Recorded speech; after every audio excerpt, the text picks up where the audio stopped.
Bonjour et bienvenue à toutes et à tous pour ce webinaire RSE. Nous serons ensemble pendant 1 heure, de 13 à 14 heures, et nous remercions déjà les nombreuses personnes sur le pont. Voilà, le sujet est en plein cœur de l'actualité puisque nous allons avec nos experts parler du plan de sobriété énergétique et notamment d'une solution Smart Eco-Énergie dont vous avez entendu parler. Et donc du coup, l'idée c'est qu'on ressorte de ce webinaire en sachant tout ce que fait Smart Eco-Énergie pour nos bâtiments. Mais je ne serai pas tout seul, je suis accompagné d'Emmanuelle Temkin, directrice RSE Innovation, et de Gabriel Chegaray. Gabriel, tu veux te présenter? Oui, bonjour à tous. Gabriel Chegaray, donc je suis directeur de la branche Smart Building d'Orange Business Service. Et on en reparlera dans le Smart Building. Une de nos activités, c'est de nous préoccuper effectivement des enjeux de sobriété dans les bâtiments tertiaires. Ok. Du coup, je vais vous partager un petit document et puis on va démarrer avec d'abord... je vais peut-être le remettre au début, pardon. Du coup, Emmanuel, je te laisse la parole pour introduire ce beau sujet du plan de sobriété énergétique. Tout le monde en parle, mais Oui, concrètement, tout à fait. Orange, entre autres choses. Merci Thomas et Gabriel. Donc Emmanuelle Temkin, moi je suis la directrice innovation et RSE pour DEF, donc c'est le B2B d'Orange en France dans notre organisation Orange. Alors tu veux peut-être passer directement au slide d'après si tu veux, Thomas? Ouais. Donc, ce qui est important de voir, c'est déjà, on va regarder ce qu'on fait en interne, hein, parce que sur le sujet de sobriété énergétique, comme toutes les entreprises et encore plus les grandes entreprises, on se sent concerné au 1er plan. Donc, ce qui est important, c'est de voir qu'évidemment, dès qu'il y a de la tension, nous, on va faire des opérations d'effacement. Donc, qu'est-ce que ça veut dire? En gros, ça veut dire qu'on va passer sur la batterie, pour une antenne. Vous savez, elle est alimentée par le réseau, mais aussi par de la batterie. Donc le but, c'est dès qu'il y a une tension, pour ne pas prendre l'électricité du réseau, pour tout de suite aller sur les batteries. Ensuite, en interne et en externe, donc il y a toute une sensibilisation aux éco-gestes. Et là, on va vous montrer après, on va parler du kit sobriété numérique que nous avons développé. Les clients qui sont accompagnés dans la maîtrise de leur consommation d'énergie par des offres et de services, eh bien, vous allez voir, ça, c'est ce qu'on fait vraiment avec Gabriel tout à l'heure.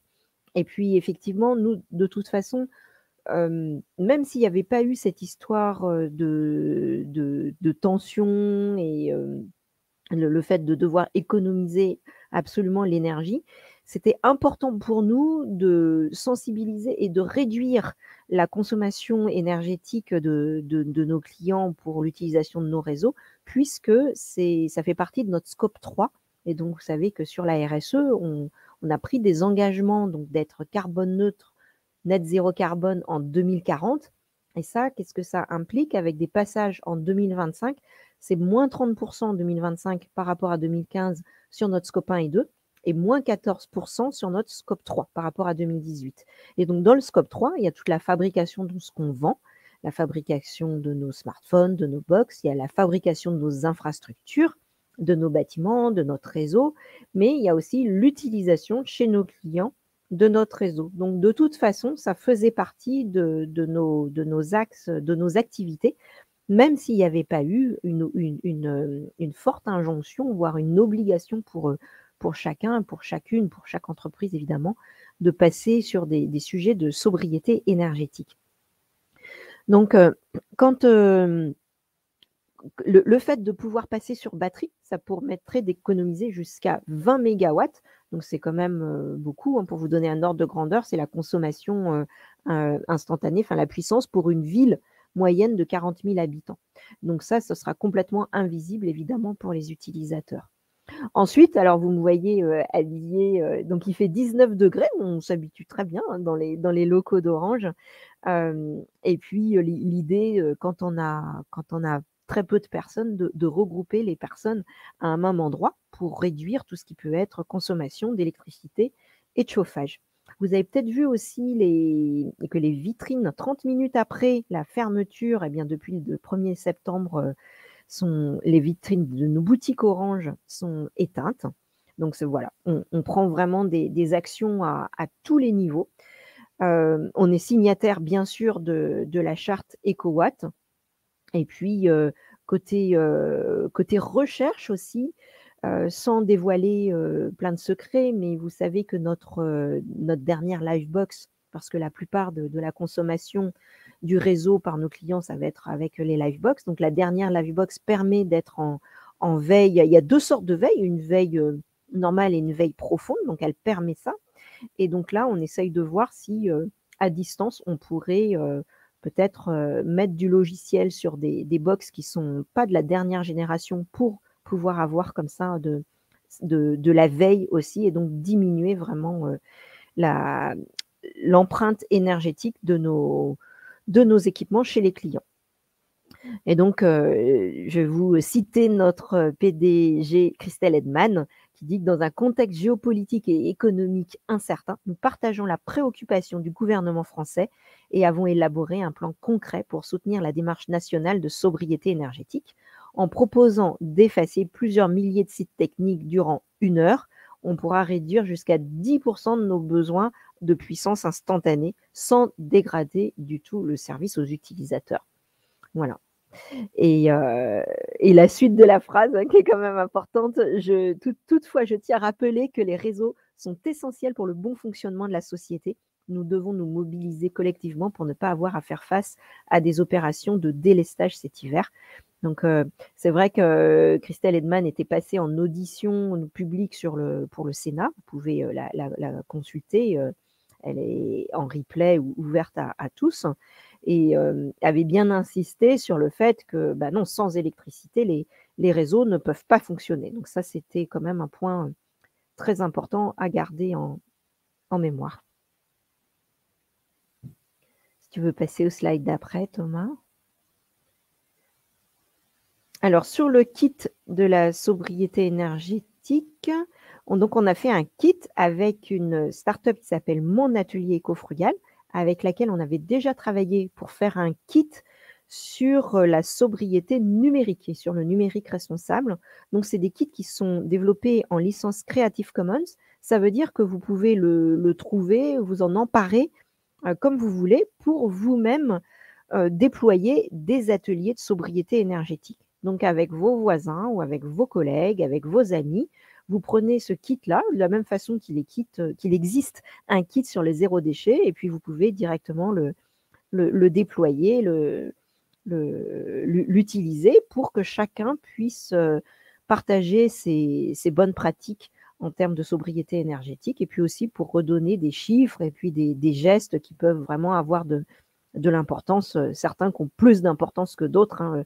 Je regardais aussi, notamment, on parle beaucoup des pompes à chaleur, et c'est vrai qu'avant la pompe à chaleur, ce qui est hyper important, ça va être d'isoler son bâtiment. Sinon, voilà, il y a certaines actions à faire en premier et d'autres seulement une fois que les travaux d'isolation sont faits. Sinon, ça ne sert à rien d'avoir un chauffage bien plus efficace si c'est pour toujours chauffer avec la chaleur, par exemple, qui va s'en aller. Je pense que tu peux passer au slide suivant si tu veux, Thomas. De toute façon, vous aurez les slides. Hein, donc, le kit, c'est ce que je vous disais, c'est en téléchargement, c'est ludique, c'est participatif, c'est en open source. Donc, c'est vraiment une opportunité pour discuter de ce sujet-là dans l'entreprise ou alors dans le cercle familial ou amical ou de son habitation, de son quartier. Donc, n'hésitez pas à l'utiliser. Il est vraiment fait pour tous.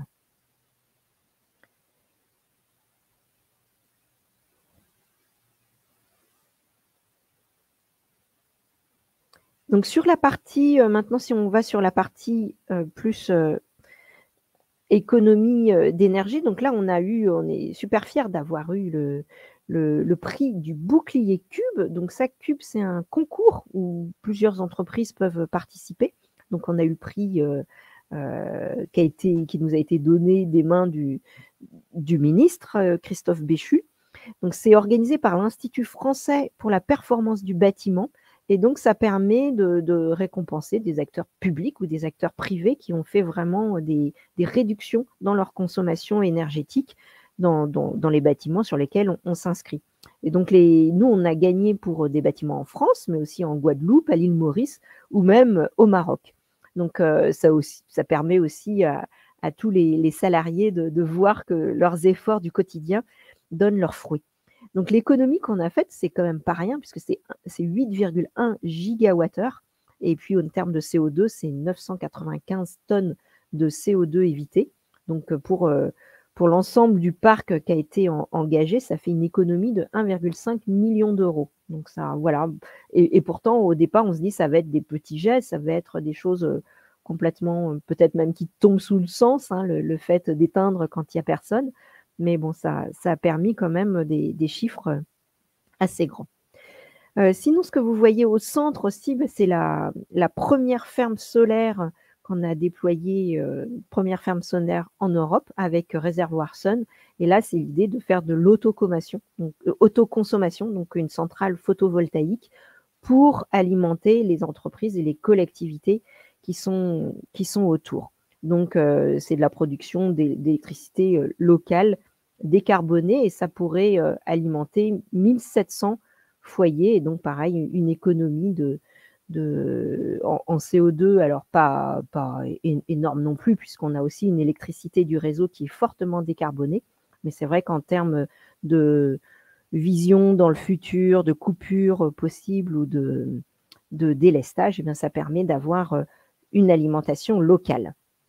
Enfin, sur le Sonatel, donc on a reçu, donc Sonatel c'est notre filiale au Sénégal, on a reçu lors de la 8e édition des Green Awards, le thème c'est l'impact du changement climatique sur l'agriculture, et donc là on a reçu un prix avec ce sujet, puisque aujourd'hui on va voir toute la partie IoT et puis télécom, enfin toutes les activités d'Orange sur le thème de la sobriété énergétique, mais il y a plein d'autres thèmes auxquels on penserait peut-être pas comme ça directement, et notamment celui de l'agriculture, sur lequel nous travaillons aussi. Ça fait partie de nos engagements RSE et l'entreprise et ses solutions peuvent avoir des actions très concrètes aussi dans ce sujet.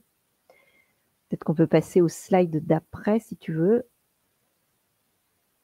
Juste pour rappel, donc, quand on fait un plan RSE, comme chez Orange, comme dans toutes les grandes entreprises, on passe par des dialogues parties prenantes. Donc ça, c'est très important d'interroger nos parties prenantes sur leurs attentes. Alors souvent, moi, on me dit, mais c'est quoi ton plan? Qu'est-ce que tu as fait? Et en fait, notre plan, pour tous les directeurs RSE, on n'a pas de plan comme ça qui sort de notre chapeau. À chaque fois, on va interroger, donc rencontrer ou faire des consultations pour demander l'avis de nos parties prenantes. Et donc, on va demander à nos salariés, mais ça peut être aussi à nos fournisseurs, ça peut être à nos clients, ça peut être à la société civile pour voir vraiment quelles sont leurs attentes. Donc, on en avait fait un dans un monde post-Covid pour essayer de voir qu'est-ce qui avait changé. Et donc, on avait tiré notre plan stratégique RSE suite à ce dialogue parties prenantes.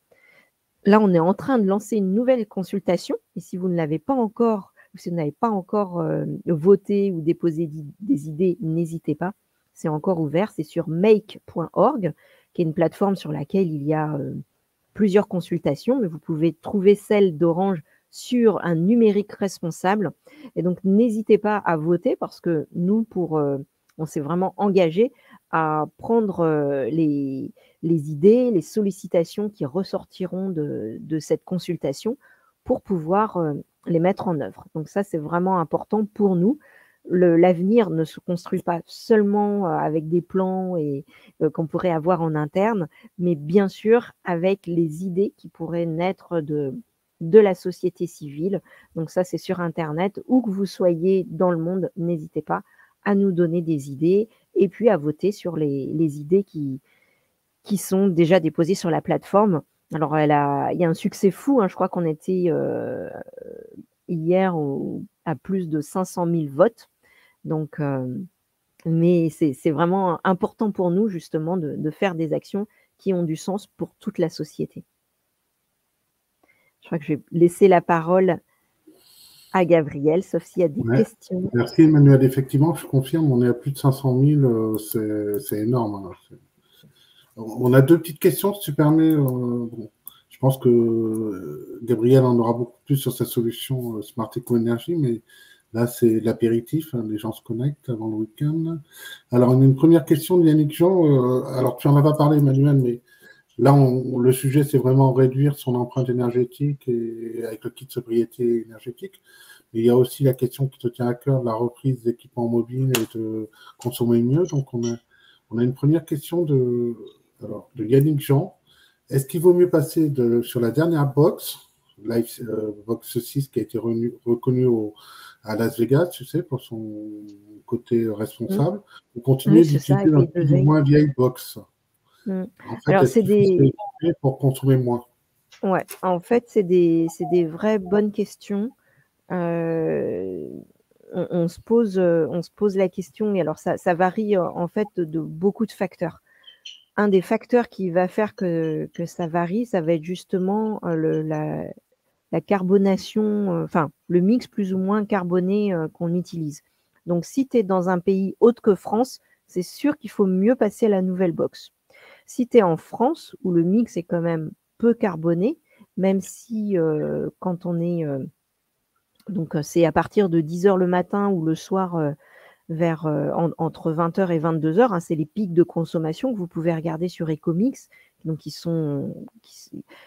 vous savez, EDF, enfin plutôt le réseau de distribution, RTE va prendre le nucléaire, l'hydraulique, toutes les ENR, et en dernier recours, c'est seulement si là toute la puissance a été utilisée des technologies que je viens de citer, en dernier recours, le gaz et le charbon.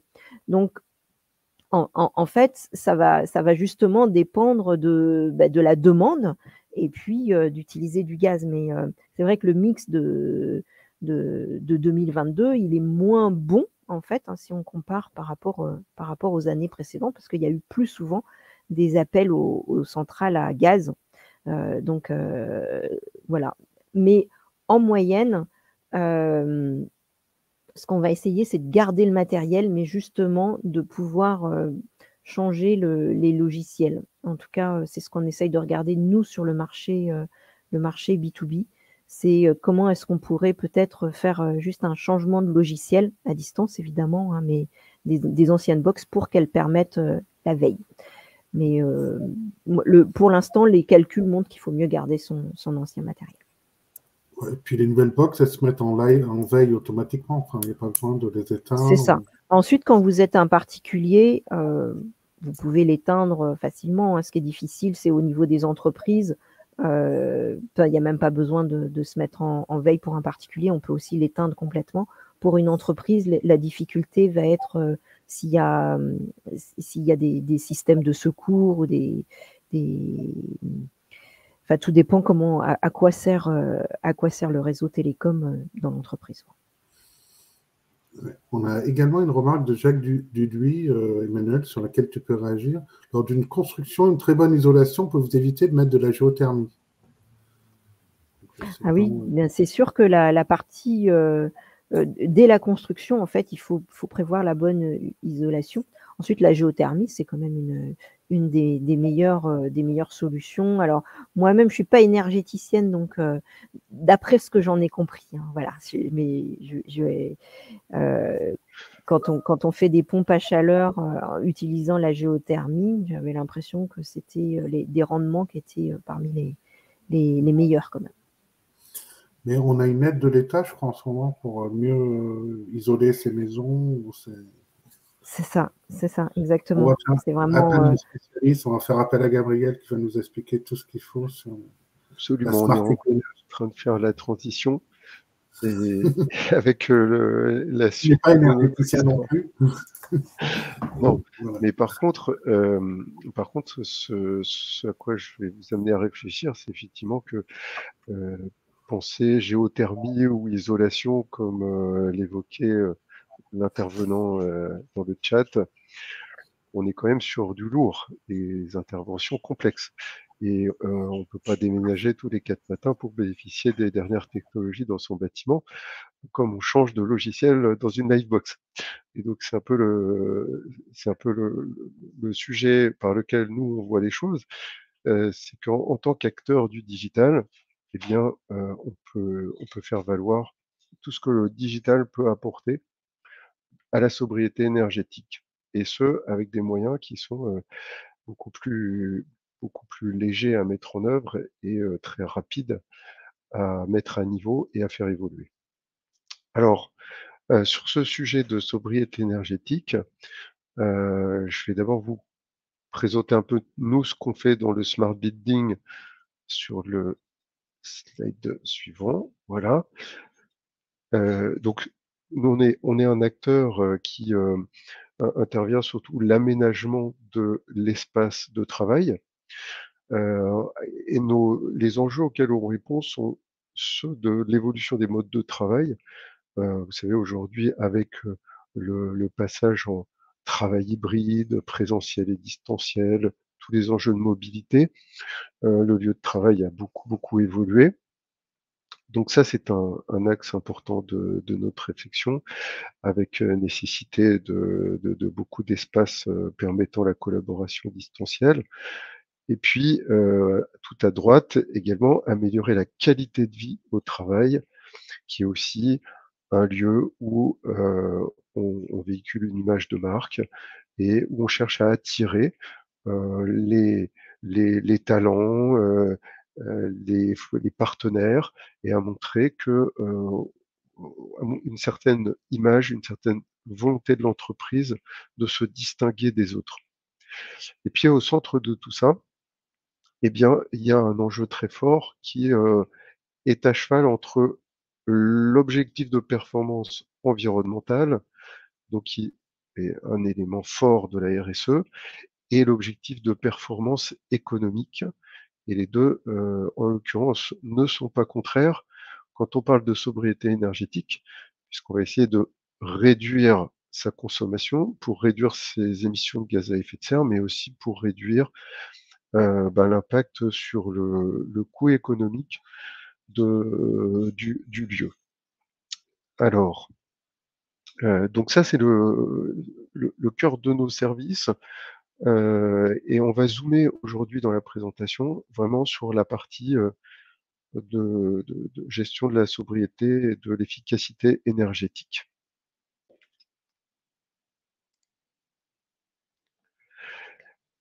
Hem, donc nous, on a commencé sur ce sujet à peu près, en 2021, en se disant qu'on avait, une excellente position pour apporter, des moyens grâce à l'internet des objets, donc à tout ce qui permet de communiquer avec, des systèmes de mesure sur les espaces tertiaires, heu, une capacité à accompagner les clients qui souhaitent assurer un suivi de leur consommation d'énergie, dans le but de la maîtriser et de l'analyser pour pouvoir, réfléchir aux moyens de réduire ces consommations. On s'est aperçu que, le contexte de 2022, c'était celui du décret tertiaire, avec, l'obligation de déclarer ses consommations globalement pour ces sites de plus de 1 000 m² auprès de l'ADEME, donc sur, la plateforme Opérate. Donc beaucoup, se sont mis à à prendre en compte cette obligation, à le faire à la main ou à le faire, de différentes manières. Mais finalement, en le faisant de manière digitale, on s'est aperçu qu'on gagne énormément en efficacité, en temps, et que, puisqu'il faut le faire jusqu'à 2050, eh bien, cette automatisation, est beaucoup plus efficace pour les processus de suivi, de ces enjeux-là. On a donc construit, cette offre de pilotage de, la consommation et de la dépense énergétique, avec une, approche clé en main, un pilotage, complet, l'intégration du logiciel, d'équipements ou de tout ce qui est fourni par les fournisseurs d'énergie, qu'aller chercher directement chez eux l'information de consommation.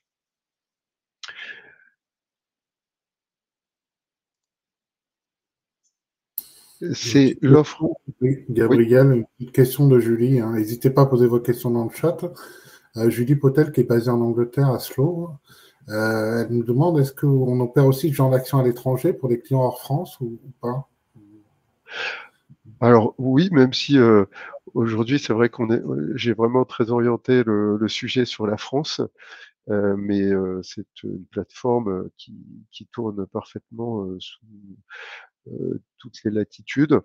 On verra dans les exemples qu'on l'a appliqué sur OBS, Orange Business Service, donc sur les sites qui se trouvent à l'international. Je mentionnerai le cas du site de Rabat au Maroc. Donc il n'y a aucun problème pour faire exactement la même chose sur le Royaume-Uni. Simplement, pays par pays, ce qui change, c'est le contexte réglementaire. Et on va voir qu'il est important. Donc là, ma présentation est quand même essentiellement axée sur le contexte français qui dérive pour une partie du contexte réglementaire européen. Alors voilà les enjeux, c'est maîtriser ses consommations à l'échelle d'un patrimoine. C'est-à-dire que quand vous avez un parc immobilier, ce que vous voulez pouvoir faire, c'est collecter les informations de ces consommations et puis voir où sont les bons élèves et les mauvais élèves, donc faire des comparaisons.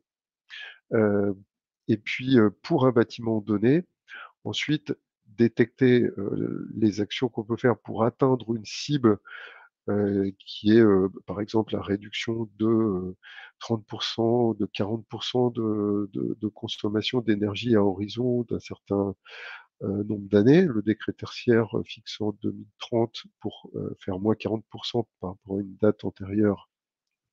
Donc ça donne une sorte de norme d'échelle, mais qu'est-ce que vous allez faire en 2023? Qu'est-ce que vous allez faire en 2024 ou 2025? Tout ça peut se gérer progressivement. Et donc, ce suivi, cet outil est fait pour faire ces suivis-là. Donc ça consolide beaucoup de données, ça produit des rapports prêts à l'emploi, et ça permet aussi du ROI puisque on peut vérifier le calibrage de ces puissances de souscription et ajuster par exemple si on a demandé trop aux fournisseurs d'énergie dans son contrat par rapport à ce que donnent les consommations des 2 ou 3 dernières années qu'on a de façon quasi instantanée une fois qu'on a mis en place la collecte de données auprès du fournisseur d'énergie. Donc ça, c'était la version 1 et en 2022, ça a généré un certain nombre de projets. Donc voici quelques exemples de ces projets. Donc on a fait un accompagnement pour le ministère de l'économie et des finances avec son plan de verdissement du site de Bercy. Donc ça consistait justement exactement ce que j'expliquais, collecter des données, ajouter des données supplémentaires d'informations provenant de ces sites et aider un énergéticien qui était sur place à préparer son plan d'action pour justement agir et baisser cette consommation. On a aussi fait un exercice dans le même esprit avec un acteur qui gère des espaces d'entreprise et de coworking. Donc, pour collecter les données de ces 136 sites et faire cet exercice aussi de déclaration auprès de l'ADEME. Et puis avoir un pilotage donc, de l'ensemble de son parc.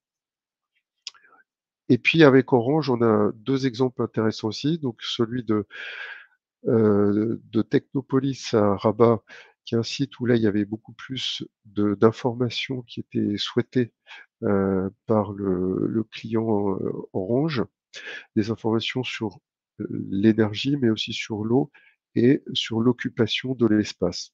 Ça nous a permis de croiser ces données, de fournir des restitutions qui indiquent non seulement la consommation, le suivi dans le temps de ce qui concerne l'énergie au sens strict, mais également de le rapporter à une vision un peu plus large de RSE sur tous les consommables et également sur un peu l'efficacité de leur utilisation par rapport à l'usage réel, l'occupation réelle du bâtiment.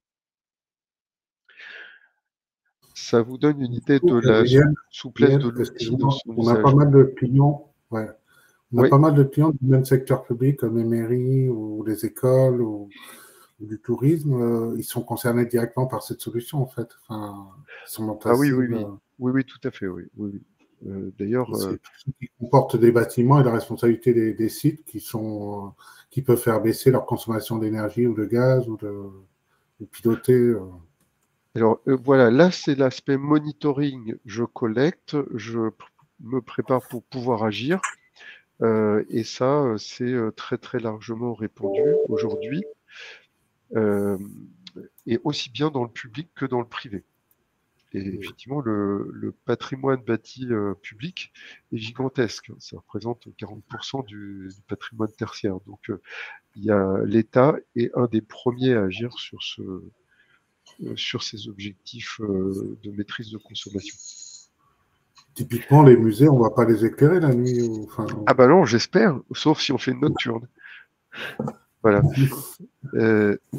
Alors, le dernier cas un petit peu particulier, les data centers OBS, on est plus tout à fait dans le tertiaire, un petit peu dans l'industriel, dans quelque chose qui ressemble au fond sur les technologies utilisées, mais qui est original sur la typologie d'espace, puisqu'un data center, il y a que des machines.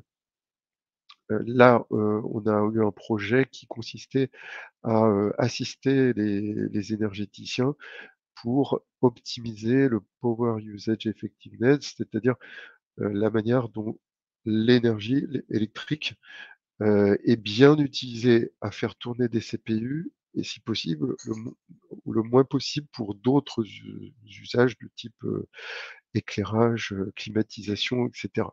Plus l'électricité est directement faite pour faire tourner les machines et plus le data center est efficace. C'est un indicateur qui est très très très couramment utilisé pour comparer l'efficacité environnementale des data centers.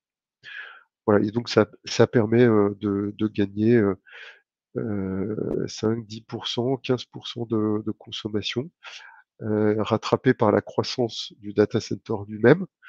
Mais au final, si on n'avait rien fait, ça aurait été bien pire à la fin.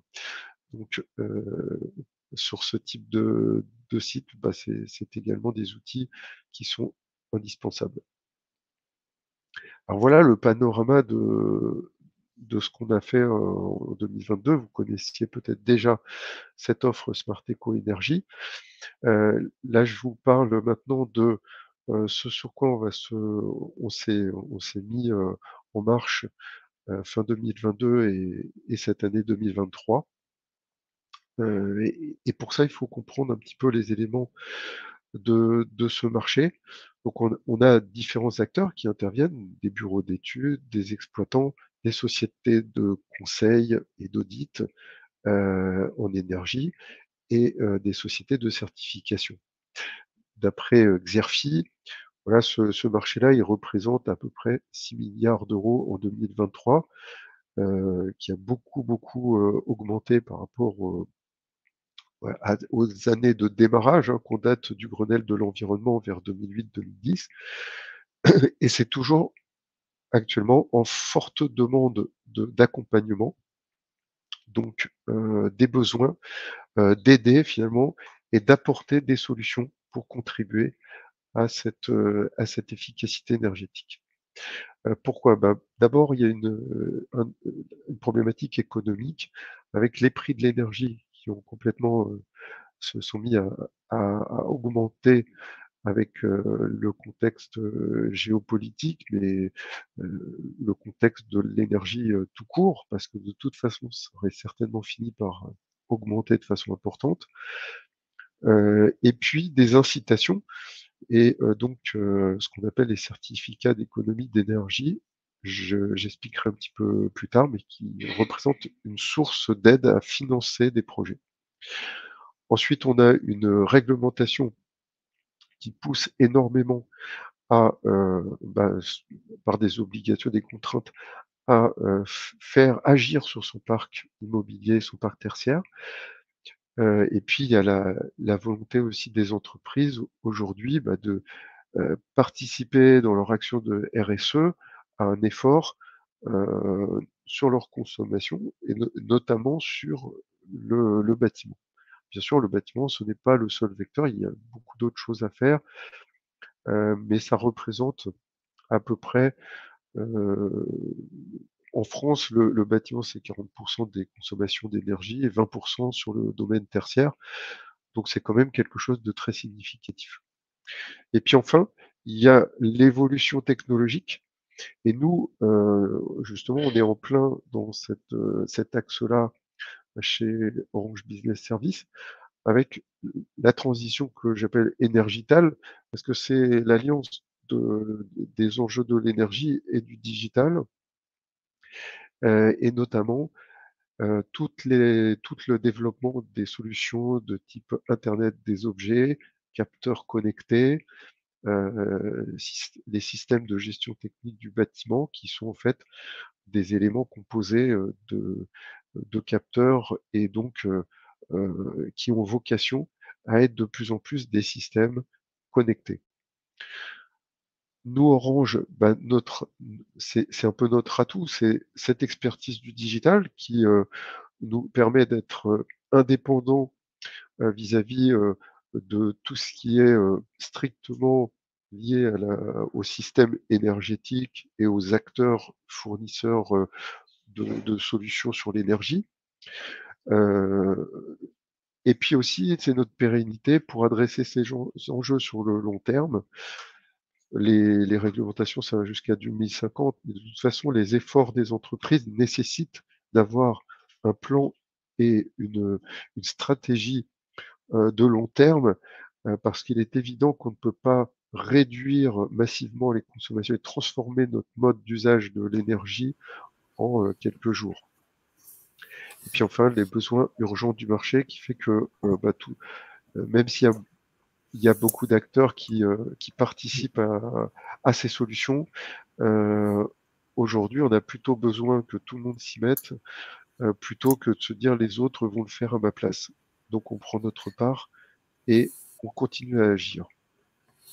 Du coup, Gabriel, excuse-moi, je vois que c'est un projet quand même assez complexe qui va quand même toucher à pas mal d'endroits dans l'entreprise et tout. Quels sont tes interlocuteurs métiers chez nos clients qui peuvent faire appel à toi et qui tu travailles sur ces questions-là?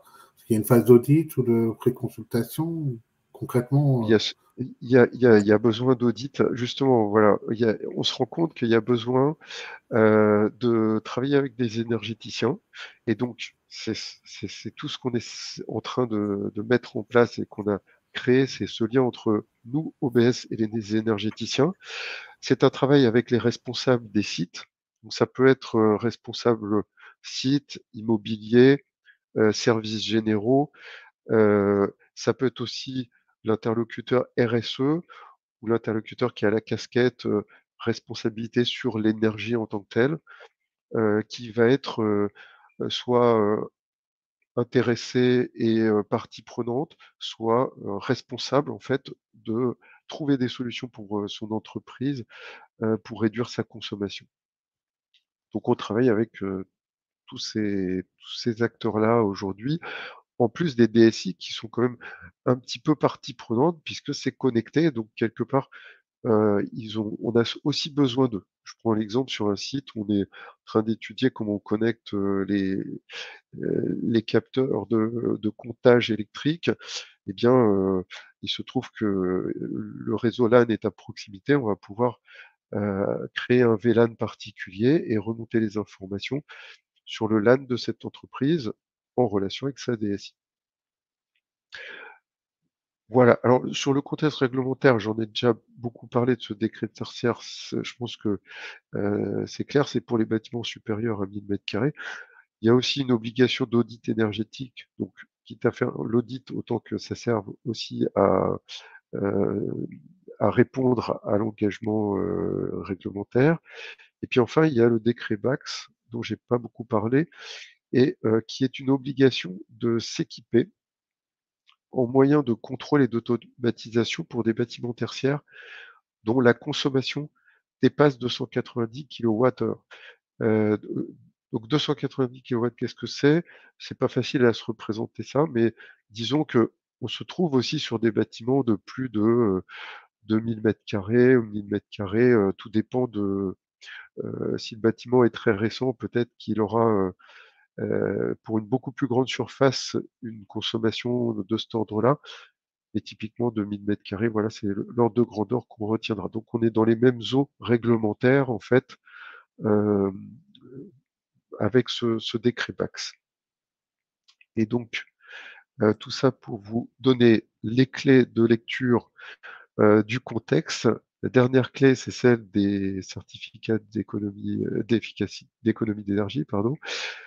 Donc c'est une sorte de marché en fait, où des acteurs qui sont des obligés, les fournisseurs d'énergie, et des acteurs qui sont des bénéficiaires, c'est-à-dire les entreprises qui essayent de réduire leur consommation, vont s'échanger du mégawattheure qui sera valorisé, mais ils vont se l'échanger non pas en le consommant, mais en ne le consommant pas. Et donc en faisant des opérations pour réduire cette consommation. Opération qu'on dit standardisée quand la loi a défini la manière dont on calcule de façon standard les mégawattheures économisés. Alors, je rentre pas dans le détail de la mécanique du principe, mais simplement pour vous donner une idée de l'impact que ça a sur le marché, c'est important.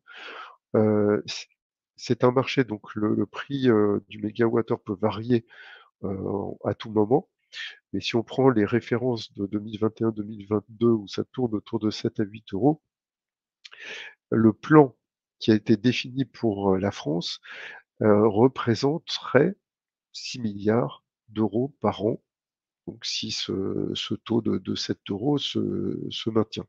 Si c'est plus, ça sera encore plus. Et si tout le monde veut échanger des C2E, ça peut baisser et ça peut devenir un peu moins. Mais il n'en reste pas moins un levier très important pour moderniser les systèmes énergétiques. Pour le tertiaire, ça représente, qui est une part de tout ça, que j'ai estimé à 500 millions d'euros.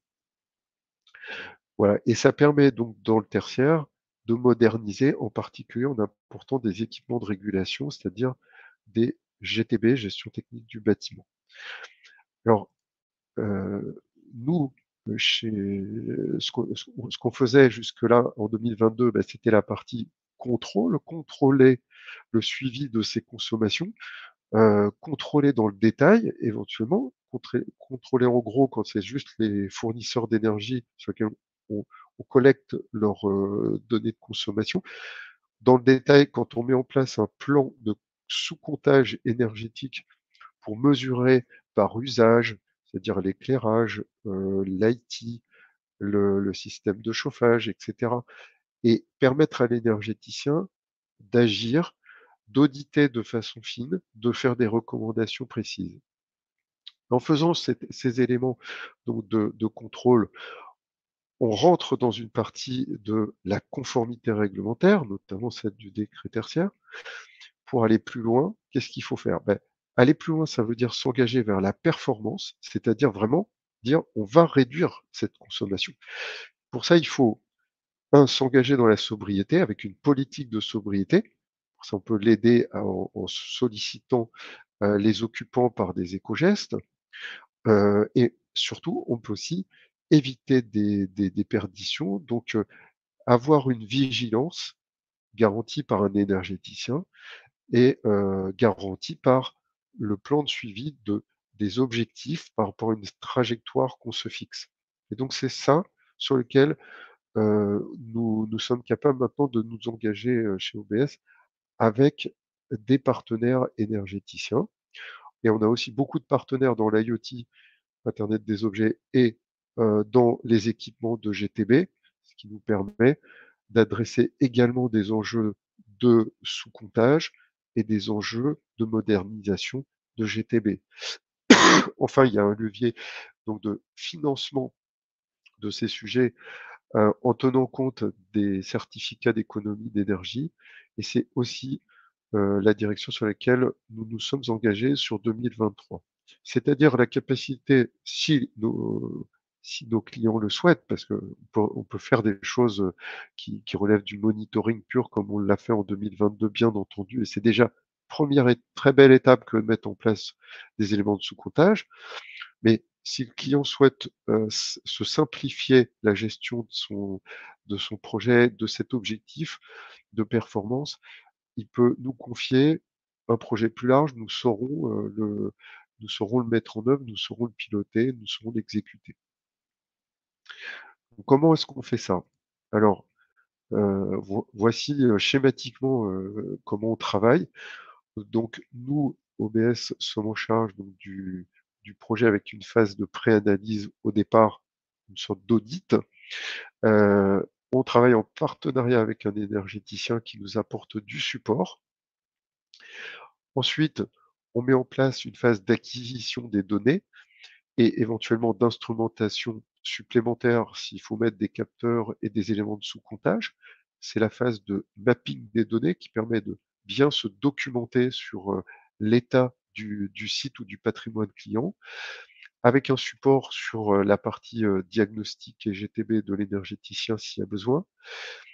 Et puis ensuite, on peut passer à une phase de proposition de performance. Donc, on s'engage à un objectif de 5%, de 10%, de 15% selon une modalité dans le temps, avec un énergéticien qui va porter la part de l'engagement qui consiste à assurer le suivi quotidien le suivi permanent en fait des dérives éventuelles de l'efficacité du site ou du patrimoine, et avec notre aide pour assurer le fonctionnement de l'ensemble de la chaîne digitale et assurer des bilans périodiques avec le client.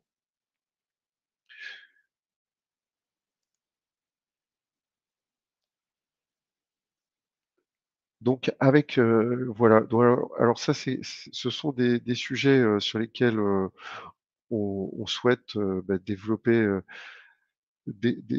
cette notoriété, parce que est-ce qu'on nous connaît beaucoup sur ces sujets-là? Je pense que ça reste encore des sujets dont il faut parler.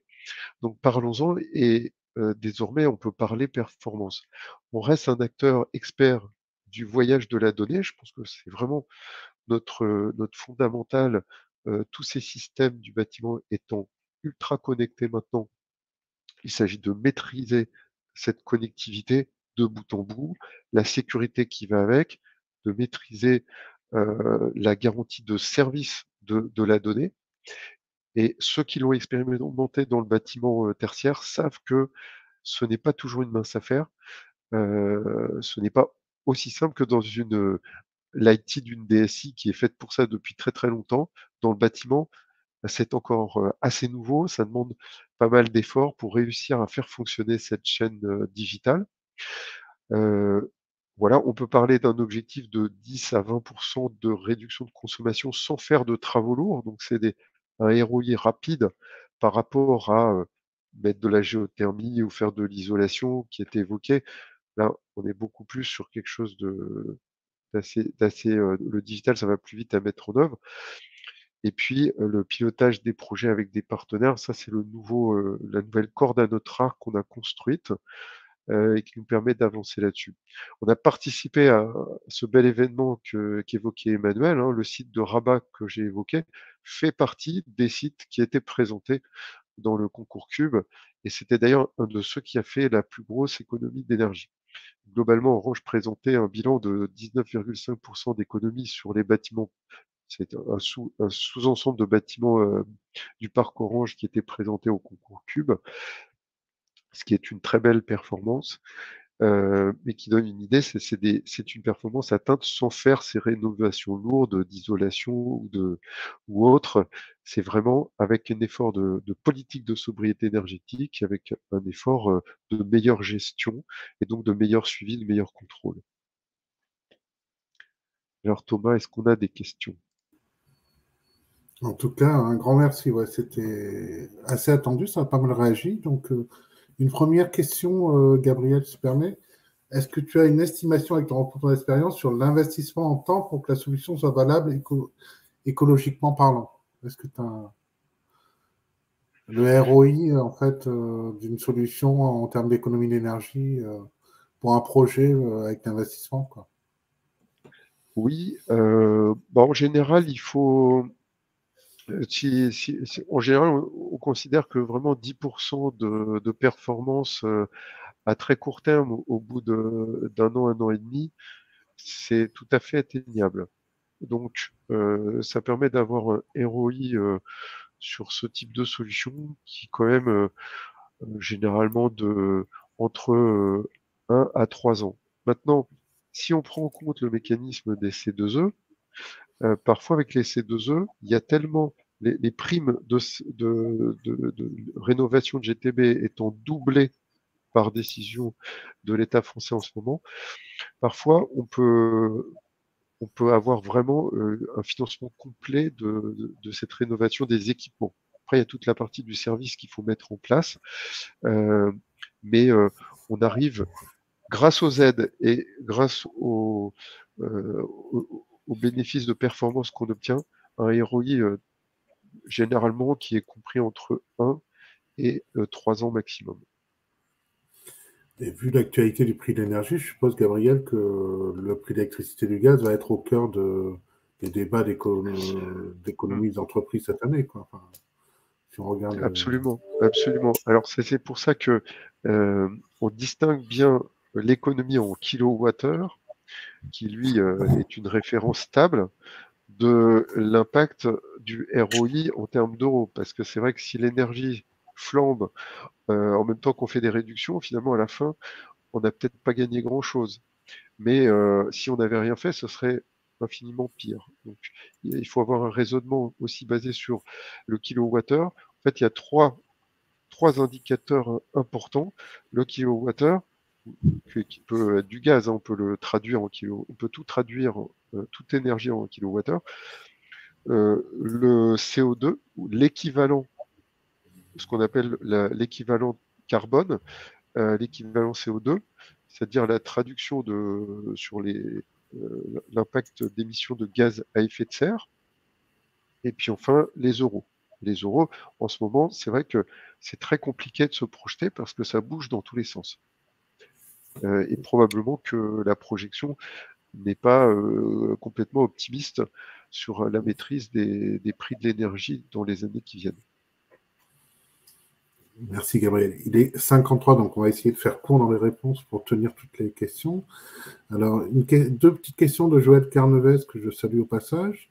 A-t-on équipé nos propres data centers de cette solution? Je parle de Val-de-Reuil et Chartres notamment. Alors, il y a d'autres choses étaient déjà en place sur certains data centers mentionnés. Nous, on a mis en place le projet sur 7 data centers, mais qui se situent plutôt à l'international, qui sont des gros data centers OBS à l'international. Voilà, Voilà, mais vous savez, il y a beaucoup d'actions dans le groupe Orange, diverses et variées, parce qu'il faut vraiment avancer vite. Donc nous, on a pris une part des actions, c'est déjà pas mal, hein. Franchement, c'est un gros projet avec beaucoup d'attentes, ce projet des data centers à l'international. Pour rebondir sur une question de Julie, on est bien d'accord, c'est une solution Orange, une offre sur mesure pour nos clients, qu'on va adapter en fonction de leurs données, vraiment une offre sur mesure pour nos grands clients et nos marchés. Complètement. C'est ça. Alors, pour trahir les secrets de fabrication, donc derrière notre logiciel, il y a un éditeur de logiciel avec qui on travaille de façon très étroite, qui s'appelle Energism. Donc nous, on a construit avec eux et avec aussi nos savoir-faire sur l'intégration IoT, qui font partie aussi complètement du service global qu'on propose. Et quelle est l'ABU porteuse de cette solution chez Orange? Il s'agit de SMS. SMS. dans cette SMS, dimension. Robert, IoT. Étienne Robert, voilà, la dimension IoT. D'accord. Alors, après, on va essayer de prendre les dernières questions rapidement. Alors, celle-là, tu y as répondu. Ah oui, une question de Jacques Duduy. Est-ce que vous utilisez la technologie thermodynamique pour générer de l'eau chaude dans les bâtiments, par exemple VMC thermodynamique? Ça, c'est plutôt dans les réponses que dans le diagnostic. Oui, parce que là, on est plutôt dans la partie technique du bâtiment. Et donc là, nous, on se repose sur des partenaires de type acteurs. On travaille avec Schneider, on travaille avec ABB, on travaille avec Distech Control, avec VIT, on travaille avec beaucoup d'acteurs spécialistes des équipements du bâtiment. Nos équipes ayant été formées à s'intégrer avec ce type d'acteurs et à travailler avec eux. Alors, une remarque d'Edgar Roulet qui nous dit les actions OBS sont-elles partagées aussi avec la direction des services généraux qui regroupe les ex-GSSO, gestion de services et sécurité aux occupants d'Orange France qui gèrent les sites? Tout à fait, on parle avec tous les acteurs en charge de ces sujets chez Orange pour voir si on peut les aider et si on peut aussi appliquer nos solutions en interne. Donc c'est ce qui se passe aujourd'hui beaucoup avec la direction des services généraux d'OBS. Après, voilà, c'est un grand groupe Orange, donc c'est adresser tout le monde, ça prend du temps, mais je peux vous dire que vraiment beaucoup ont entendu parler de la solution Smart Eco Énergie. D'accord. Bah, écoute, on va conclure avec ça. Est-ce que tu sais quand est-ce qu'on pourra parler, Gabriel, un peu en com externe de nos belles affaires avec Smart Eco Énergie, enfin, au niveau externe? Eh bien, sans vouloir faire de scoop, je crois qu'on prépare pour l'Orange Business Tour, qui arrive vite, c'est en avril.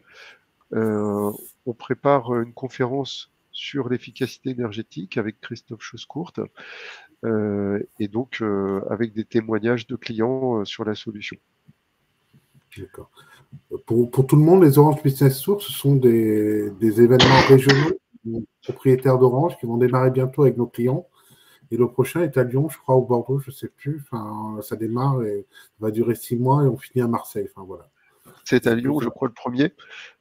Et donc, ce sera animé avec mon collègue Julien Richter, qui fait beaucoup d'interventions aussi pour aider toutes les forces de vente et les clients à bien comprendre ce qu'on propose sur cette offre, et avec mon aide également.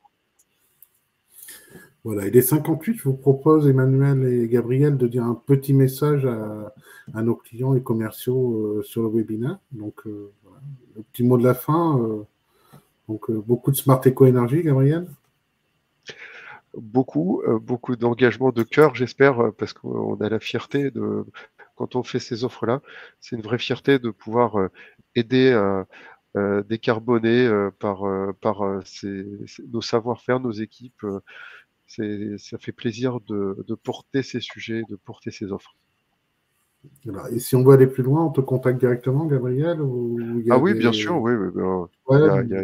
Je suis pas le seul, heureusement, mais il y a tout le réseau habituel. Tous les BM de SMS savent bien parler de ce sujet, savent nous trouver. Et sinon, bien sûr, on peut me contacter. On peut contacter Julien Richter aussi, qui fait beaucoup d'interventions sur le sujet. Voilà, à votre disposition à tous. Et Emmanuel, je crois que toi, tu as passé à la vitesse supérieure dans l'engagement parce que tu n'as plus de chauffage, tu fais à bois.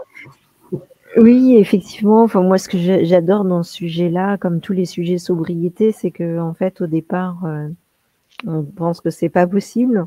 Ensuite, on se rend compte que le fait d'avoir l'information, donc c'est vraiment ce qu'a montré Gabriel aussi, c'est que bien avant de faire des travaux, des choses comme ça, juste avoir l'information de où est-ce qu'on consomme et puis avoir des courbes pour montrer qu'il y a des choses peut-être qui sont un peu bizarres, ça permet déjà des réductions qui sont énormes. Donc ça, je trouve que c'est chouette, le fait d'avoir accès à l'info. et de suivre nos consommations d'énergie ici, mais ça peut être toutes sortes de consommations, permet vraiment de faire des économies. Et effectivement, hein, on l'a vécu au départ, l'histoire des 19 degrés, c'était quand même chez Orange un gros sujet. Donc maintenant, franchement, je pense que plus personne ne parle de ça. Et donc quand on commence dans la sobriété et le fait d'avoir moins, en fait, on arrive à voir, alors d'un point de vue perso, hein, ensuite au niveau des entreprises, évidemment, c'est bien plus complexe puisqu'il y a l'activité de l'entreprise qui en dépend. Mais ça permet quand même d'aller dans le sens de la sobriété qui, au niveau de la RSE, c'est le premier sujet avant la partie efficacité et la partie décarbonation. Donc on pense toujours en termes de 3 actions, vous savez, sur la RSE, la sobriété d'abord, l'efficacité ensuite et la décarbonation en dernier. D'accord. Et on a Bertrand Maillot qui nous signale que l'Orange Business Tour démarre le 5 avril à Lyon. Donc, écoute, Bertrand, si tu as un lien de site externe, je remettrai dans le compte rendu à tout le monde les dates des Orange Business Tour par région. Ça va être un grand moment de rencontre. Et nous, c'est une fois par mois les webinaires RSE à distance. Donc, merci beaucoup, Gabriel et Emmanuel, pour cette édition. La prochaine édition sera sur les mobiles responsables. Vous savez qu'il y a une question autour de la reprise, du recyclage des terminaux mobiles, mais également, vous pouvez louer ces terminaux mobiles. Vous pouvez également les réparer vous-même. Voilà. Et du coup, on vous donne rendez-vous le 9 mars. Voilà, les invitations sont à venir. Bonne journée, Merci à bientôt. Thomas. Merci à tous. Merci Emmanuel pour votre invitation. Au revoir.